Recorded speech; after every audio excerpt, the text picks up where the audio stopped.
Bismillahirrahmanirrahim. Assalamualaikum warahmatullahi wabarakatuh.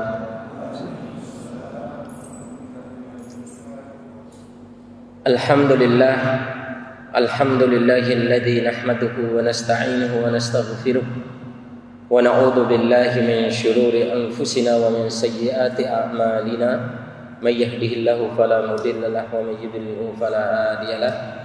Asyhadu an la ilaha illallah wahdahu la syarika lah wa asyhadu anna Muhammadan abduhu wa rasuluh la nabiyya wa la rasulahu ba'dah. Qala Allah ta'ala fi kitabil karim ba'da a'udzu billahi minasy syaithanir rajim. Bismillahirrahmanirrahim. Ya ayyuhalladzina amanu taqullaha haqqa tuqatih wa la tamutunna illa wa antum muslimun. Ya Rahman, Ya Rahim, Ya Al-Hayyu, Ya Al-Qayyum, Ya Zal-Jalali wal-Ikram. Ya Rabbana lakal hamdu kama yanbaghi li jalali wajhika wa 'azimi sultanik. Allahumma inna nas'aluka ilman nafi'an wa rizqan thayyiban wa 'amalan mutaqabbalan. Allahumma Rabbana zidna ilma warzuqna fahma.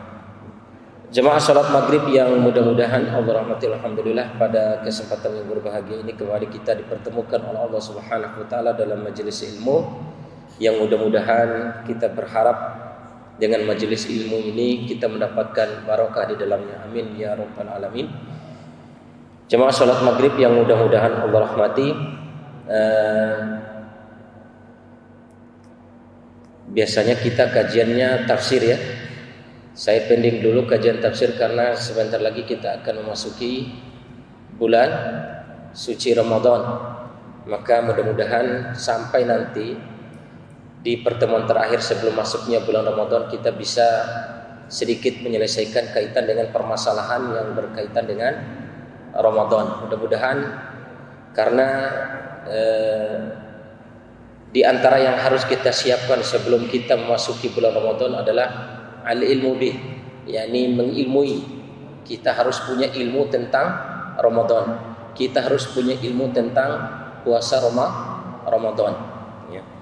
Ini makanya mudah-mudahan baik saya dan para jemaah sekalian bisa sama-sama memahami kaitan dengan ilmu di dalam bulan Ramadan ini.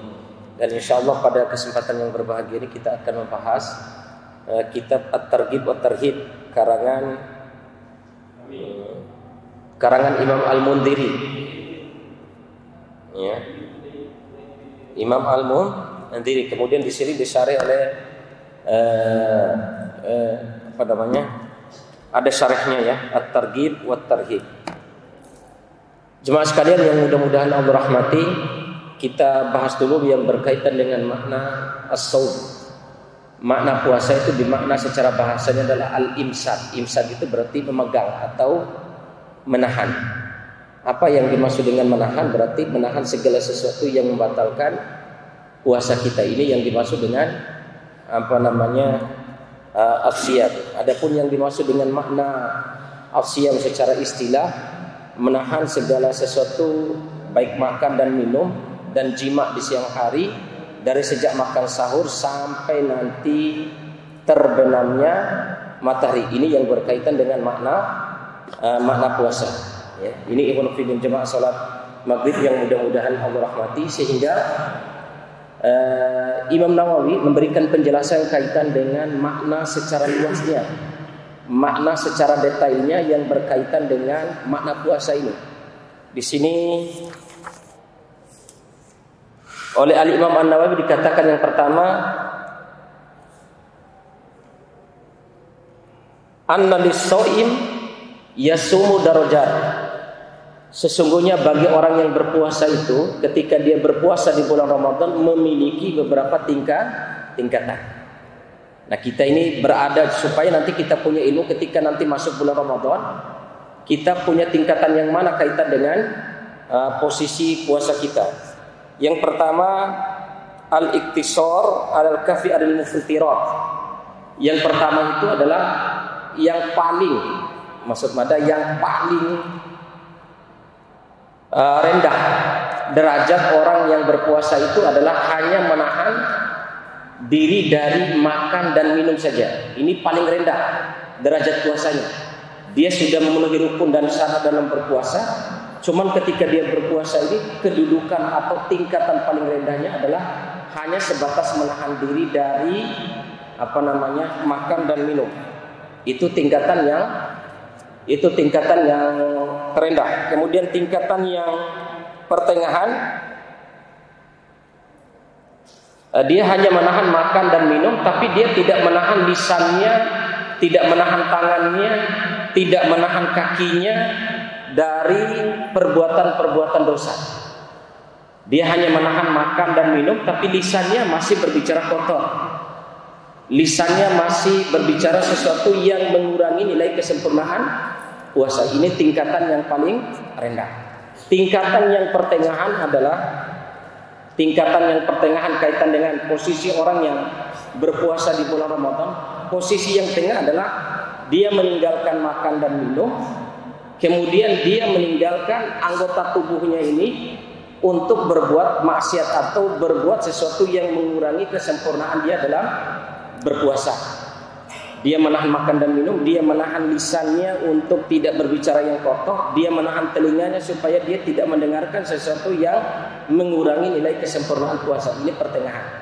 Sementara yang ketiga, ini tingkatan yang paling tinggi dan kita berusaha untuk meraih tingkatan yang paling tinggi ini.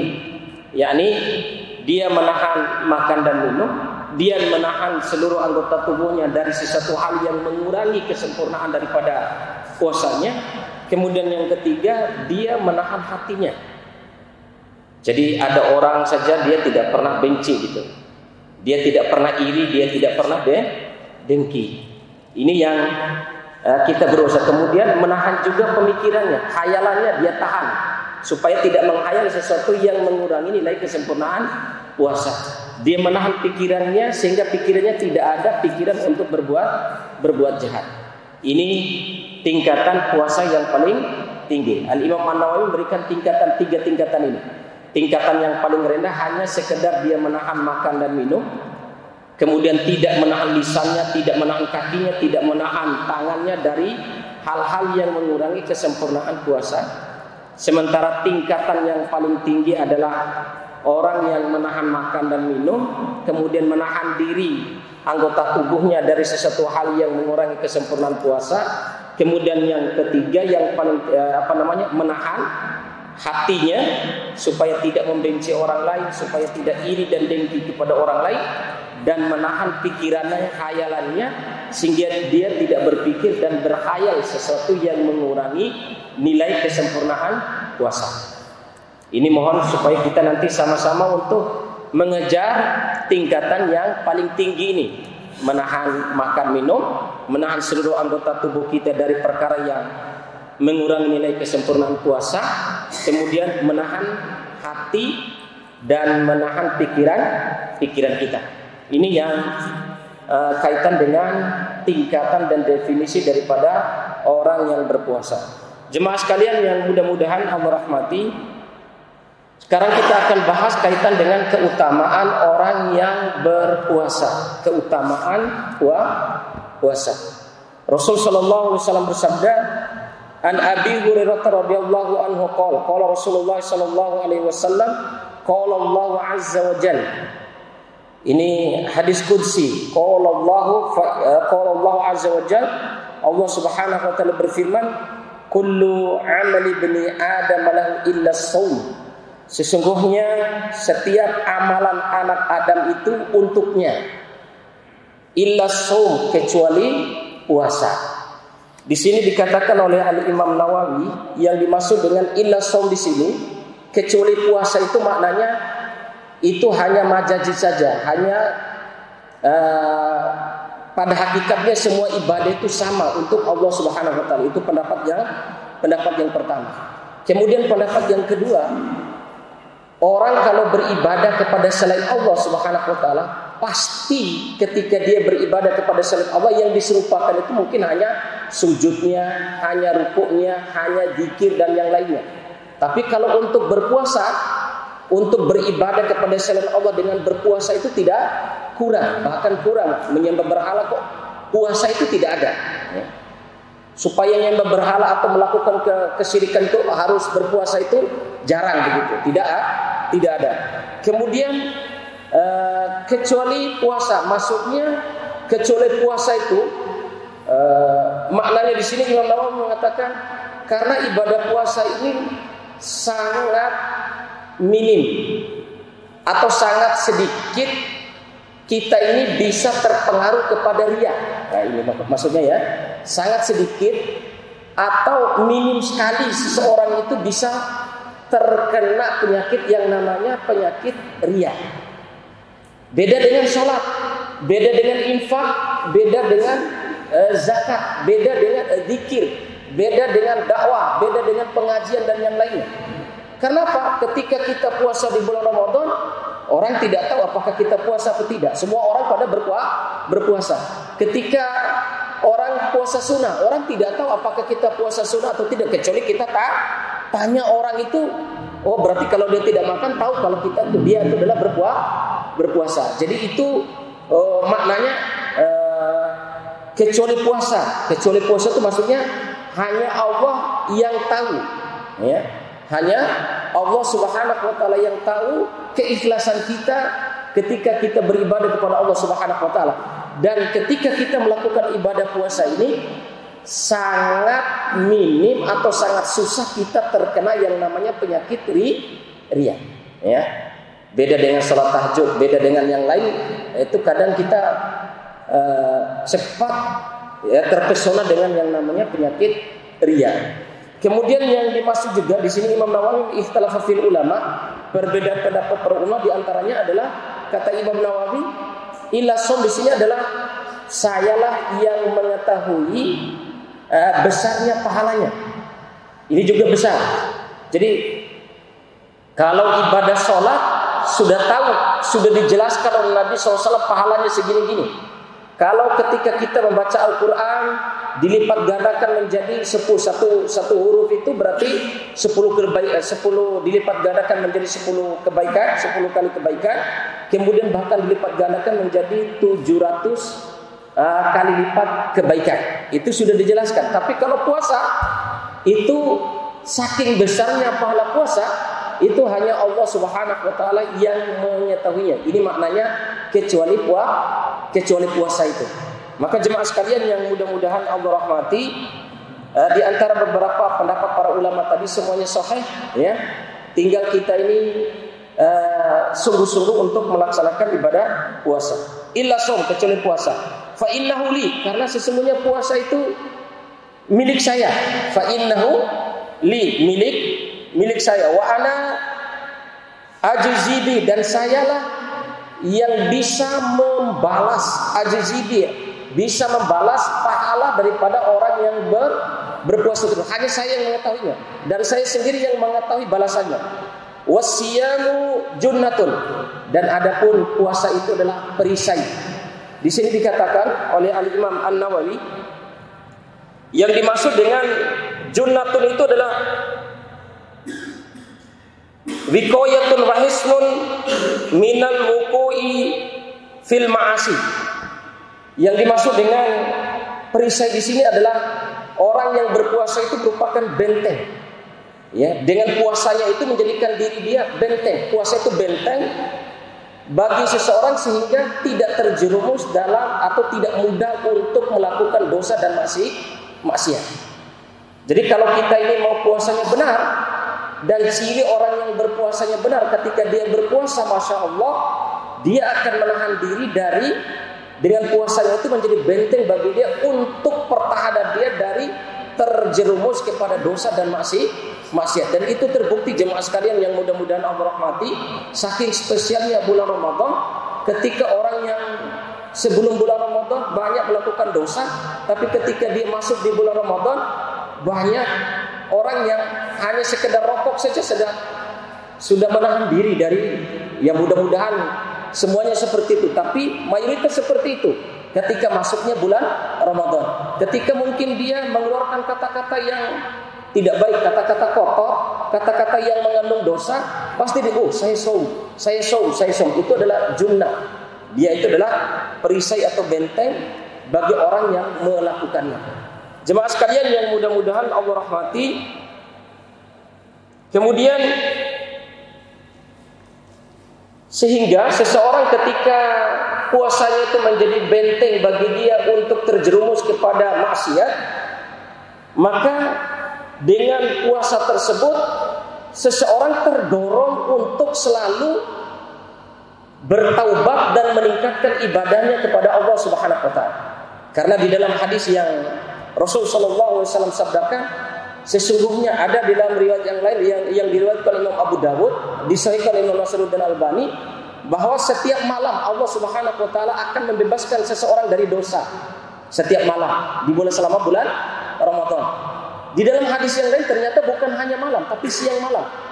Allah Subhanahu wa taala membuka pintu di mana seseorang itu akan terbebas daripada dosa. Maka Allah Subhanahu wa taala menyeru, wahai pencari kebenaran, wahai pencari amal soleh dan ibadah, bersungguh-sungguhlah kalian. Itu maksudnya karena ini siang dan malam aku buka supaya kalian terbebas daripada dosa. Dan pelaku maksiat, batasi maksiat, berhentilah kalian daripada maksiat. Kemudian cukupkanlah diri dari maksiat tersebut dan segera kalian untuk bertaubat kepada Allah Subhanahu wa taala. Karena sesungguhnya aku memiliki siang dan malam itu membuka pintu bagi kalian di mana kalian akan terbebas daripada dosa, ya.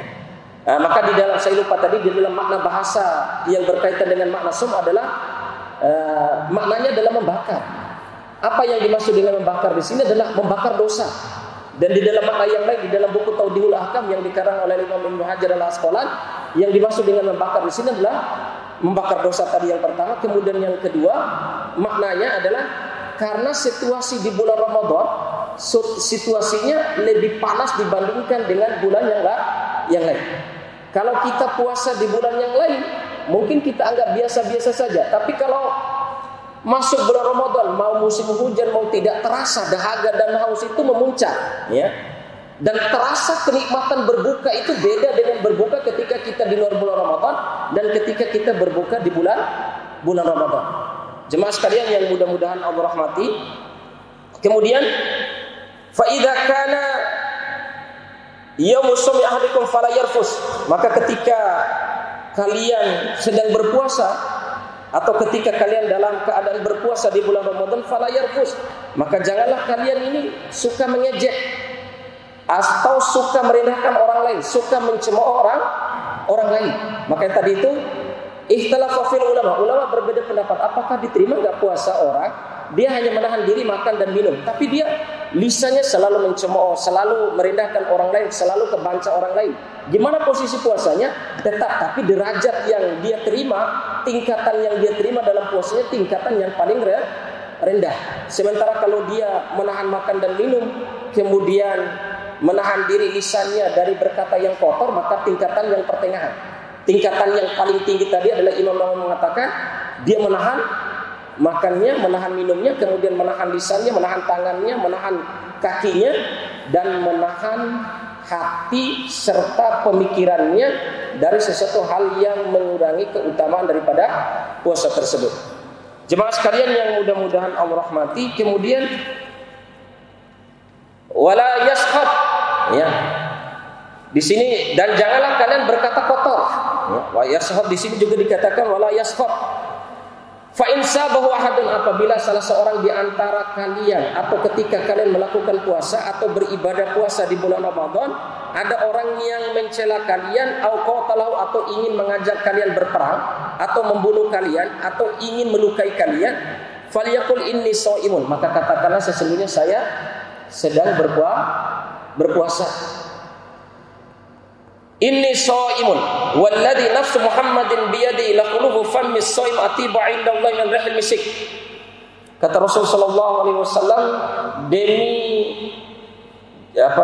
jiwa Muhammad berada di tangan Allah Subhanahu wa taala.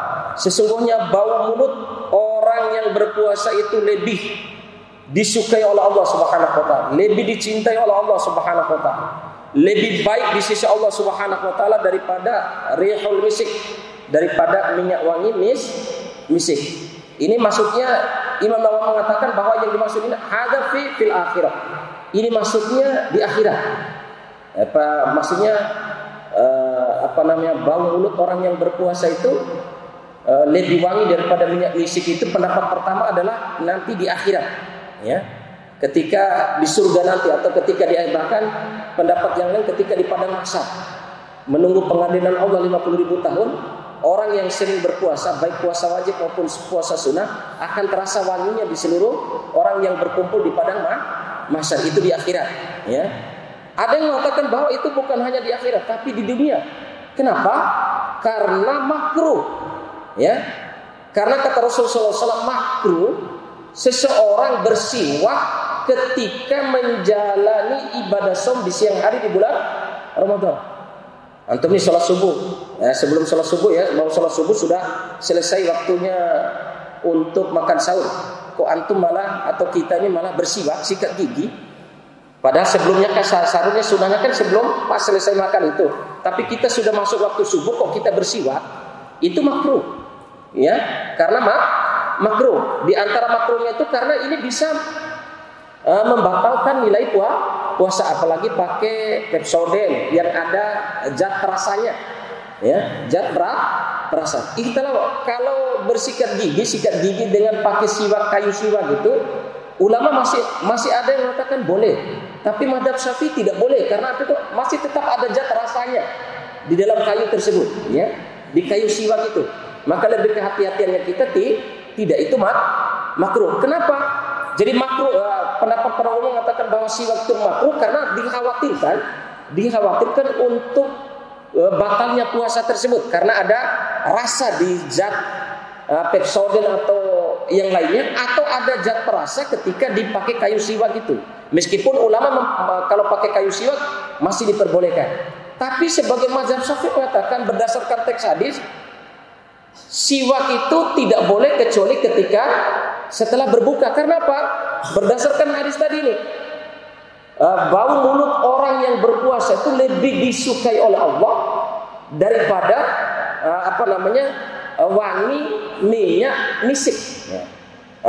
Berdasarkan hadis tadi, makruh bersiwak ketika posisi kita sedang berpuasa di bulan Ramadan di siang harinya, ya. Berdasarkan hadis itu, ya, maka sebagian para ulama termasuk di sini karena yang mensyarih buku At-Targhib wa Tarhib yang bermadzhab Syafi'i, mereka menekankan usahakan jangan sikat gigi, mau pakai siwak, mau pakai odol, mau pakai apa, tahan, karena ini bau mulut orang yang berpuasa itu lebih disukai oleh Allah saat berpuasa. Kalau malam siwak, kalau sudah berbuka itu boleh siwak, tapi di saat kita berpuasa, karena pada saat itulah berlakunya bau mulut orang yang berpuasa itu lebih disukai Allah Subhanahu wa taala daripada wangi minyak misik. Jemaah sekalian yang mudah-mudahan Allah rahmati. Kemudian lanjut hadis Rasulullah sallallahu alaihi wasallam bersabda, lis-shaim farhatan yafrahuhuma. Bagi orang yang berpuasa memiliki dua kebahagiaan. Apa kebahagiaan itu? Yafrahuhuma idza afṭara fariba fitrihi. Dia gembira ketika berbuka puasa. Ini jelas kalau kita sudah berbuka puasa di bulan Ramadan sangat beda dengan buka puasa di luar bulan Ramadan. Ketika kita berbuka puasa di bulan Ramadan, tentu Masya Allah terasa nikmatnya sungguh sangat luar biasa ketika kita berbuka puasa itu. Bahkan jauh-jauh hari, jauh-jauh waktu sebelum kita berbuka puasa itu kita sudah ada dalam pikiran kita nih apa sajalah yang mau kita buka itu, mau apa saja terserah. Nikmatnya itu sungguh sangat luar biasa begitu. Tapi ikhtalafa fil para ulama, ya. Mau cendo, mau auncon, lu usra'al lalu bermenang buka puasa saking luar biasanya buka puasa di bulan Ramadan. Tapi wastapai sebuah cumpura, ya. Tirwara walina ya. Saking nikmatnya berbuka puasa itu. Jadi makna yang dimaksud di sini ida fariha itu bahagia dan tenang. Orang ketika berbuka puasa itu maknanya seperti tadi ini. Memang orang sangat gembira ketika berbuka puasa. Yang kedua jemaah sekalian maknanya ini Masya Allah, setelah baca buku At-Targhib wa Tarhib Syarah Imam Nawawi ini sungguh sangat luar biasa. Makna yang lain yang dikatakan oleh Imam Nawawi bahwa yang lebih luar biasa orang berpuasa itu gembira ketika dia berbuka, maknanya adalah dia selamat gembira ketika sampai berbuka puasa itu dia terjaga makan minumnya, dia terjaga anggota tubuhnya daripada berbuat yang tidak membuat puasa itu sempurna. Misalnya dari sejak sahur sampai saya berbuka, ya Allah, alhamdulillah dengan karunia-Mu ya Allah, saya bisa menjaga lisan saya dari berkata yang kotor. Saya bisa menjaga telinga saya dari mendengarkan sesuatu yang tidak bermanfaat. Saya bisa menjaga mata saya sehingga tidak tidur terus. Nah, itu termasuk penjelasan Imam Nawawi, ya. Penjelasan Imam Nawawi termasuk gembira ketika berbuka puasa itu diantaranya adalah gembira dari sejak makan sahur sampai buka ini tidak menghabiskan waktu siangnya untuk tidur. Gembira, ya. Gembira ya Allah, karena dari sejak makan sahur sampai berbuka puasa ini hati saya tidak membenci orang lain, hati saya tidak menghibah orang lain, hati saya tidak membenci orang lain, ya. Dan khayalan saya tidak gunakan untuk berpikir sesuatu yang jahat. Pikiran saya tidak gunakan untuk sesuatu yang jahat. Ini jemaah sekalian yang mudah-mudahan Allah rahmati, kaitan dengan hadis yang pertama. Kemudian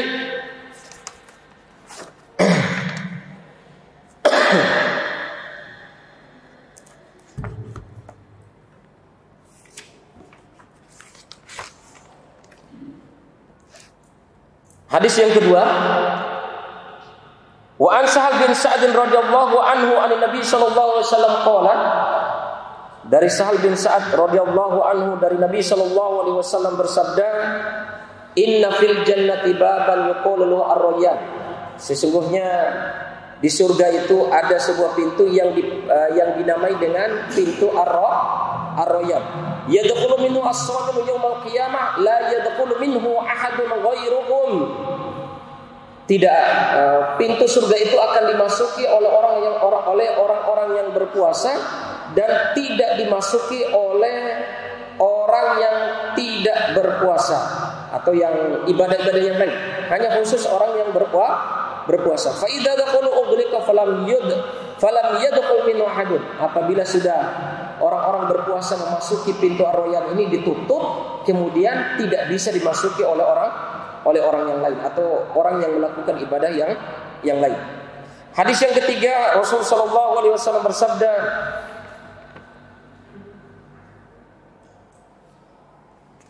anna Rasul sallallahu alaihi wasallam qol, bahwasanya Rasul sallallahu alaihi wasallam bersabda, as-siyam wal qur'ana yashfa'ani lil 'abdi yaumil qiyamah. Sesungguhnya kata Rasul sallallahu alaihi wasallam, puasa dan Al-Qur'an yashfa'ani lil 'abdi yaumil qiyamah. Dua ibadah ini akan memberikan syafaat bagi pelakunya pada hari kiamat. Akan memberikan syafaat siapa? Yakni puasa dan orang yang selalu membaca Al-Quran.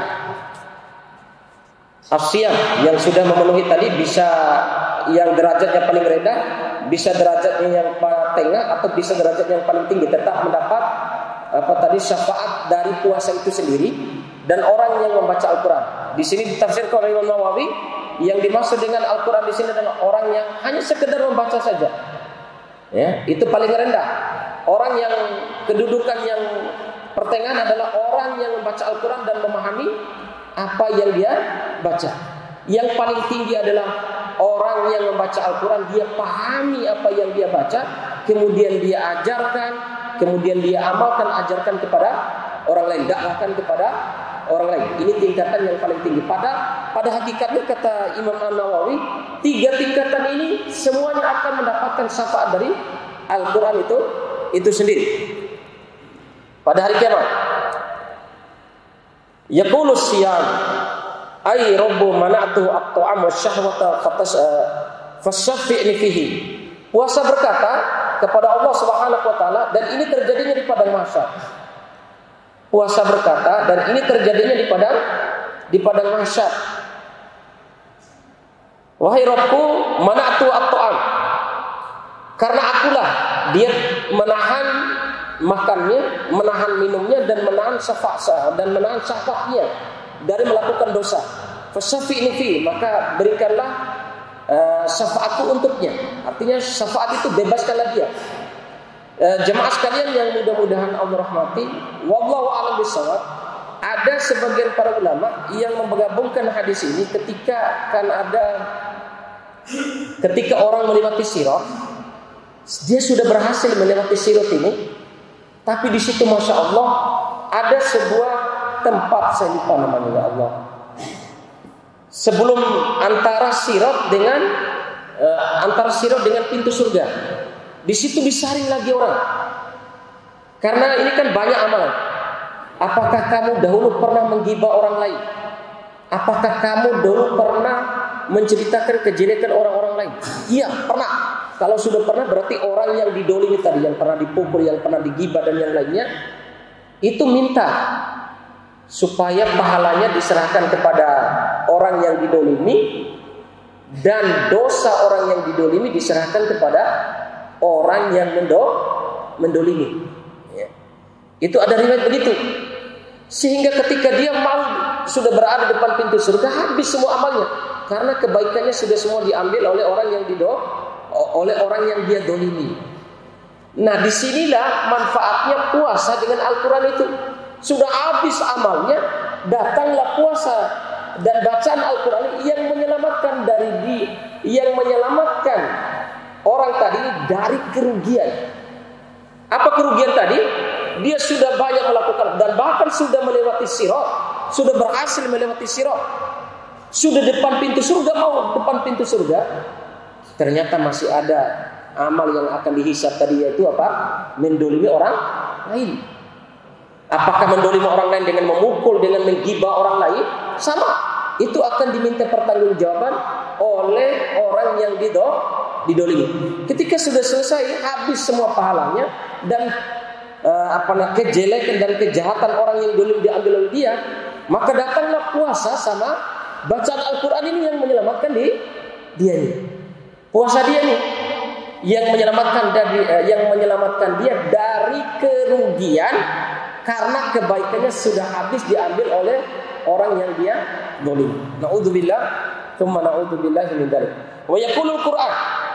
Jadi puasa mengatakan, sayalah yang telah melarang dia dari menahan diri dari makan dan syahwat, maka berikanlah syafaatku kepadaku ya Allah, kata Al-Qur'an, kata puasa, sehingga aku bebaskan dia ini dari dari kesusahan di yaumil mahsyar, dari kesusahan di sirat, bahkan dari kesusahan dia ketika dia mau dimasukkan ke dalam nerakanya Allah Subhanahu wa taala. Masya Allah, amin ya rabbal alamin. Mudah-mudahan kita termasuk di dalamnya ketika kita menghadapi bulan Ramadan.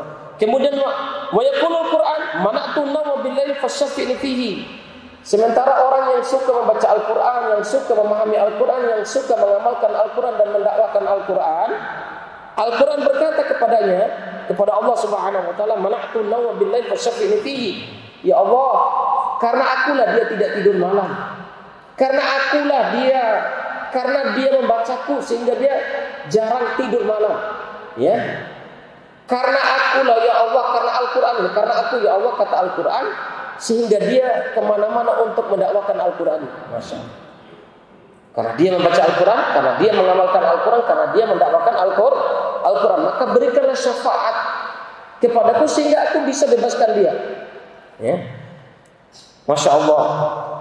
Qala fayashfa'an. Maka Allah Subhanahu wa taala mengatakan fayashfa'an. Allah Subhanahu wa taala memberikan izin kepada puasa dan kepada Al-Quran untuk memberikan syafaat kepada siapa yang melakukan ibadah puasa dan kepada siapa yang melakukan yang membaca Al-Quran. Ini jemaah sekalian yang mudah-mudahan Allah rahmati. Kemudian Rasul sallallahu alaihi wasallam bersabda, wa an Abi Darda radhiyallahu anhu qala Rasul sallallahu alaihi wasallam, dari Abu Darda radhiyallahu anhu, Rasul sallallahu alaihi wasallam bersabda, man shoma yauman fi sabilillah ja'alallahu bainahu wa bainan nari khandaqan kama bainas sama'i wal ard. Barang siapa yang puasa sehari saja, ya, puasa sehari fi sabilillah, di jalan Allah Subhanahu wa taala, karena Allah, karena perintah Allah, karena ikhlas karena Allah Subhanahu wa taala. Ya Allah, saya melakukan puasa ini karena Engkau.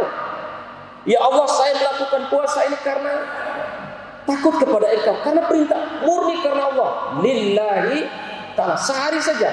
Mau puasa sunnah, lebih-lebih puasa wajib. Di sini dijelaskan bukan hanya puasa wajib, bukan hanya puasa di bulan Ramadan. Puasa sehari saja, mau puasa sunnah, mau puasa wajib, sehari saja karena mengharap ridha Allah Subhanahu wa taala. Ja'alallahu bainahu wa bainan nar. Maka Allah jadikan antara dirinya dan neraka itu honda, parit. Yang parit itu jauhnya kana bainas sama'i wal ardh. Antara jauhnya itu seperti langit dan bumi. Sehari jemaah sekalian, kita berpuasa baik puasa sunnah maupun puasa wajib, kita benar-benar ikhlas karena Allah Subhanahu wa taala, kita dibikinkan parit antara diri kita dengan neraka, ya. Jaraknya antara langit dan bumi sehari. Bagaimana kalau 30 hari? Bagaimana kalau 29 hari? Maka jemaah sekalian yang mudah-mudahan Allah rahmati, kalau kita baca di buku-buku yang bermadzhab Imam Ahmad bin Hanbal, yang bermadzhab Hambali ya, itu rata-rata urusan niat ketika berpuasa itu ya cukup, niatnya itu cukup awal saja, hari pertama di bulan Ramadan sudah cukup bahwa saya niat itu ya, karena rukun daripada berpuasa itu kan harus niat ya, harus niat sebagaimana rukun wudu harus pertama niat. Berarti kalau orang itu tidak ada niatnya, berarti tidak ada apa-apanya puasanya. Ada yang mengatakan mazhab Hambali ini ada yang penting niat puasa malam sudah. Tapi kalau mazhab Syafi'i Imam An-Nawawi ya, dan yang pokoknya yang bermadzhab Syafi'i, setelah saya baca di dalam buku Safinatun Najah, niat ini muqtarinan bil fi'l. Al-qasdu alladhi muqtarinan bil fi'l. Niat itu adalah tujuan kita melakukan sesuatu tapi terikat, berdekatan dengan apa yang kita perbuat. Jadi mazhab Syafi'i sangat ditekankan supaya mereka menjaga hati-hati, menjaga kehati-hatian supaya puasa hari itu jangan sampai tidak diterima oleh Allah karena tidak ada niat. Maka mazhab Syafi'i pas mau makan sahur itu niat, ya Allah, mau usoli mau tidak usoli, pokoknya melafazkan itu bukan niat, tapi lafaz itu menguatkan apa yang ada dalam hati. Makanya kenapa sih di dalam mazhab Syafi'i itu ada usolli, sholat farda ini? Kenapa ada usolli? Itu bukan niat sebenarnya, tapi usolli itu yang dimaksud dalam mazhab Syafi'i itu untuk menguatkan apa yang ada dalam hati ini. Sehingga mazhab Syafi'i ketika makan sahur itu masya Allah, niat, ya Allah saya makan sahur untuk puasa esok harinya, untuk puasa wajib esok harinya. Maka ketika niat itu sudah mulai dipasang, apa yang dipasang? Ya Allah, dari sejak saya makan sahur ini, dari sejak makan sahur, jadikanlah makan sahur saya ini berbarokah. Setelah saya makan sahur, ya Allah, saya gunakan waktu supaya saya bisa berdoa kepadamu. Karena waktu yang mustajab itu adalah waktu ketika di sahur atau waktu sahur.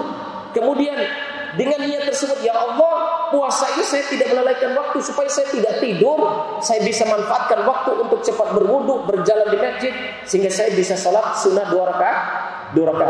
Ya. Itu maksudnya, itu pentingnya niat. Coba kalau antum kita ini tidak perhatikan niat, misalnya yang penting puasa, asal-asal aja makan itu. Tidak ada keseriusan untuk melakukan puasa esok harinya, untuk melakukan puasa hari itu.